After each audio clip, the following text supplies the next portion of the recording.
hace un abogado cuando su trabajo es defender al culpable? Cuando su cliente no solo es un criminal confirmado, sino un asesino, un extorsionador, un miembro de la yakuza. ¿Lo deja sin defensa? ¿O entiende que el sistema legal exige que incluso el peor ser humano tenga a alguien en su esquina? Esa es la pregunta que plantea los pecados de Kujo desde su primer minuto, y la responde de la manera más incómoda posible, con un protagonista que no da respuestas fáciles, que no se explica, que no pide comprensión. Y que de alguna forma termina siendo el personaje más honesto de toda la pantalla. Bienvenidos, hoy nos alejamos del drama coreano para hablar de una serie japonesa de Netflix que merece mucho más conversación de la que está recibiendo, Los pecados de Kujo. Reseña completa, resumen de la trama, y el final explicado con todo el peso que tiene. Spoilers desde el principio. Empezamos. Antes de entrar en materia, los datos esenciales. Título, Los pecados de Kujo. Plataforma, Netflix. Origen, Japón. Basada en el manga Kujo no Taisai de Soei Manabe.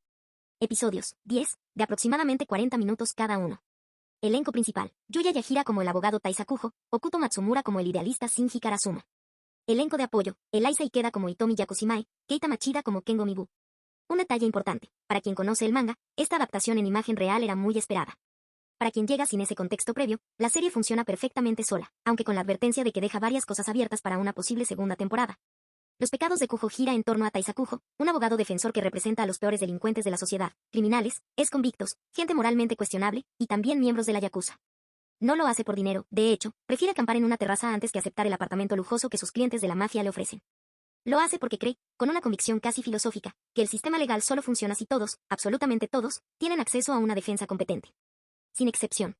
Cuando Shinji Karasuma, el mejor licenciado en Derecho de su generación, se une al bufete de Kujo, su mundo se sacude de raíz. Karasuma es todo lo que Kujo no parece ser, idealista, moralmente rígido, con una brújula ética brillante y clara. La colisión entre ambas formas de entender la justicia es el motor de toda la serie.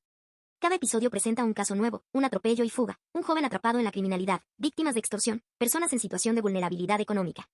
Y por encima de todos esos casos, una trama más grande que involucra a la banda yakuza Fushimi-gumi y sus consecuencias para todos los personajes. Taisa Kujo, el abogado imposible de leer. Kujo es de esos personajes que el drama construye con una paciencia admirable. No se explica. No se justifica. No busca aprobación.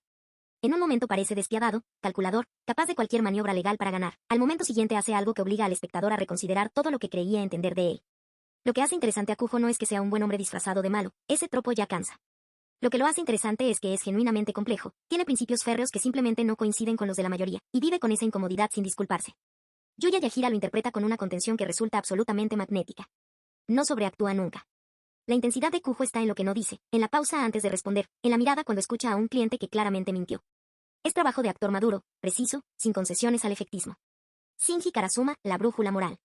Karasuma funciona como los ojos del espectador. Su confusión es nuestra confusión.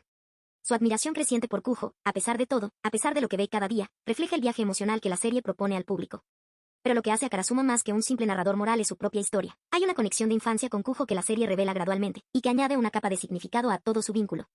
Okuto Matsumura aporta autenticidad al personaje, especialmente en los momentos de frustración, cuando Karasuma no puede entender la lógica de su mentor pero tampoco puede dejarlo ir. La dinámica mentor-alumno entre ambos es, sin duda, lo mejor que tiene la serie.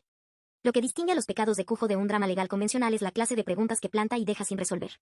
¿Es el trabajo del abogado defender la moralidad o simplemente la ley? ¿Es posible ser un buen abogado y una mala persona al mismo tiempo? O al contrario, ¿puede alguien que parece moralmente cuestionable estar haciendo algo profundamente necesario para la sociedad? Los casos que Kujo maneja no están diseñados para dar victorias emocionales satisfactorias. Un conductor temerario que evita una condena severa por tecnicismos legales. Un joven criminal que actuó con una lógica retorcida pero comprensible.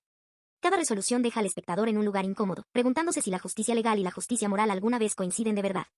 Ese malestar deliberado es la mayor fortaleza de la serie, y también su mayor riesgo. No todo el mundo quiere ver 10 episodios sin recibir una respuesta clara. Lo que funciona. La actuación de Yuya Yahira es excepcional. La dinámica entre los dos protagonistas es consistente y genuinamente atrapante. El comentario social es afilado, la mayoría de los casos involucran personas en desventaja por su situación económica, explotación de género, miedo a bandas criminales o soledad, y la serie los trata con dignidad. Visualmente, la decisión de mostrar el Tokio más crudo, oficinas grises, callejones, barrios sin glamour, en lugar del Tokio de postal funciona perfectamente para el tono de la historia. Lo que no funciona tan bien. El ritmo es irregular. Hay episodios donde el diálogo filosófico se extiende sin que la trama avance de manera significativa, y eso pesa. El desapego emocional de Kujo, que es una elección deliberada del personaje, también puede generar distancia con el espectador en los momentos donde se necesitaría más conexión. Y la trama de la yakuza, aunque es el hilo más interesante de la temporada, llega tarde y se desarrolla principalmente hacia el final, dejando la sensación de que lo mejor está apenas empezando justo cuando todo se acaba. Los personajes secundarios de Yakushima y Mibu tienen potencial que la serie no siempre explota completamente. El final explicado. El motivo de Arashiyama. El detective Arashiyama del Departamento de Crimen Organizado lleva años obsesionado con destruir a Kujo y con desmantelar la banda Fushimi-gumi. La razón es personal y devastadora. Su hija Manami fue violada y asesinada años atrás. Un joven llamado Inukai fue condenado, pero Arashiyama siempre supo que no era el único responsable, y que detrás del crimen había algo orquestado. Cuando finalmente logra desbloquear el teléfono de su hija muerta, la investigación que emprende le lleva a Yoshiaki Koyama, ahora CEO de una empresa para adultos. Pero en el pasado proxeneta que trabajaba para el líder Yakuza Kyogoku. La hija de Arashiyama fue asesinada porque amenazó con exponer a Koyama, con quien había tenido una relación. El detective tiene el motivo. Tiene la historia. Pero sin pruebas formales, su única estrategia es atacar desde otro flanco. Si quiere derrumbar a la banda Fushimi-gumi, tiene que derrumbar primero a Kujo, su abogado más capaz. Arashiyama encuentra su oportunidad con Morita, uno de los primeros clientes que vimos en la serie.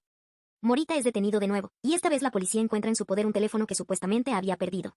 A través de sus métodos de interrogatorio, Arashiyama convence a Morita de declarar que fue Kujo quien le aconsejó ocultar el teléfono, y que la ubicación del aparato puede rastrearse hasta la oficina del abogado. No es suficiente para arrestar a Kujo todavía. Pero Arashiyama es paciente. Sabe que cuando los criminales sienten presión policial, la primera estrategia es culpar a su abogado para conseguir reducción de condena. Solo necesita esperar. El caos de Mibu e Inukai.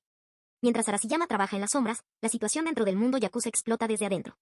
Kengo Mibu, uno de los personajes más fascinantes de la serie, lleva tiempo planeando su venganza contra Kyogoku, el líder de la banda Fushimi-gumi. Mibu nunca olvidó que Kyogoku lo obligó a asesinar a su perro como prueba de lealtad cuando era joven. Desde entonces, cada acto de servicio hacia el jefe fue una acumulación deliberada de confianza para el momento de la traición. El problema es el eslabón más débil de su plan, Inukai. Este joven, que años atrás fue condenado por el asesinato de la hija de Arashiyama a cambio de dinero, cumplió condena y salió de prisión convencido de que merecía más reconocimiento del que recibió. Cuando alguien le encarga darle una lección a cierto joven arrogante sin especificar quién es, Inukai actúa sin preguntar. El resultado, secuestra al hijo de Kyogoku. Cuando el propio hijo del jefe yakuza revela quién es durante el cautiverio, Inukai no retrocede. Quiere venganza contra Kyogoku. Y lo mata. Esto desata un escenario de consecuencias imposibles para Mibu y su aliado Kuga. Si Kyogoku descubre que ellos estaban detrás del secuestro, aunque no del asesinato, los cazarán sin piedad. Y aunque Kyogoku no sea el único líder de la banda Fushimi-gumi, los demás tampoco los perdonarán. La única salida posible sería cooperar con la policía y lograr que arresten a Kyogoku antes de que la represalia llegue. Pero esa ruta también implica admitir sus propios crímenes. El final de la temporada los deja en ese callejón sin salida, con el tiempo corriendo en su contra. La separación de Karasuma y Kujo. El arco más emotivo del final no es el de la yakuza. Es el de Karasuma. A lo largo de la temporada, Karasuma fue entendiendo lentamente a Kujo, que no actúa por dinero, que sus principios son genuinos, aunque radicales, que hay en él una forma de honestidad que la mayoría de personas nunca tendrá. Pero también fue observando cómo la clientela yakuza del bufete crecía día a día, como cada vez más su trabajo consistía en reducir condenas de hombres que tratan destrucción por donde pasan. Karasuma tiene sueños que no encajan en ese espacio. Quiere hacer sentir orgullosa a su madre. Quiere ejercer el derecho de la manera en que lo imaginó cuando estudiaba. Y aunque admira profundamente a Kujo, llega a un punto donde seguir a su lado significaría comprometer algo fundamental en sí mismo. Se va. Kujo lo entiende. No le pide que se quede, no intenta convencerlo. Simplemente lo acepta con la misma tranquilidad con que acepta todo lo demás en su vida. Y al final de la temporada, Kujo sigue su camino solo. Sabiendo que el detective Arashiyama lo tiene en la mira. Sabiendo que la yakuza lo necesita, y que eso siempre tiene un precio. Pero incapaz de actuar de otra manera. Preferiría morir haciendo lo que cree que apartarse de sus principios por conveniencia. Reseña y veredicto. Los pecados de Kujo es una serie que llega con todo el peso de su premisa y cumple en las áreas que más importan. El personaje central es memorable, la actuación de Yuya Yahira está en otro nivel. Y las preguntas que deja sobre la mesa seguirán haciendo ruido mucho después de terminar el último episodio. Donde tropieza es en el ritmo y en la construcción de sus hilos secundarios. La trama de la yakuza, que debería ser el epicentro dramático de la temporada, llega tarde y se resuelve de manera incompleta, con la clara intención de dejar terreno para una segunda entrega. Para algunos espectadores eso se sentirá como una decisión creativa, para otros, como una frustración. No es una serie para maratonear en un fin de semana con el piloto automático puesto. Es una serie para ver despacio, con paciencia, dejando que las preguntas incómodas se asienten. Y si se le da ese espacio, recompensa. Si disfrutan los dramas legales que prefieren la complejidad moral sobre las victorias fáciles, si Vincenzo les pareció demasiado caricaturesco y buscan algo con más peso filosófico. Los pecados de Kujo es exactamente para ese espectador. Y eso es todo sobre los pecados de Kujo, un abogado que el mundo llama corrupto y que podría ser, irónicamente, el más honesto de todos. Una primera temporada que construye con paciencia y deja muchas puertas abiertas para lo que viene. La pregunta que queda en el aire después de esos 10 episodios es la misma que Kujo lleva toda la vida respondiendo a su manera. ¿Es posible proteger el sistema legal desde dentro de su parte más oscura? Y más importante aún, ¿a qué costo? Si este video les gustó, suscríbanse al canal para más reseñas y finales explicados. Hasta la próxima.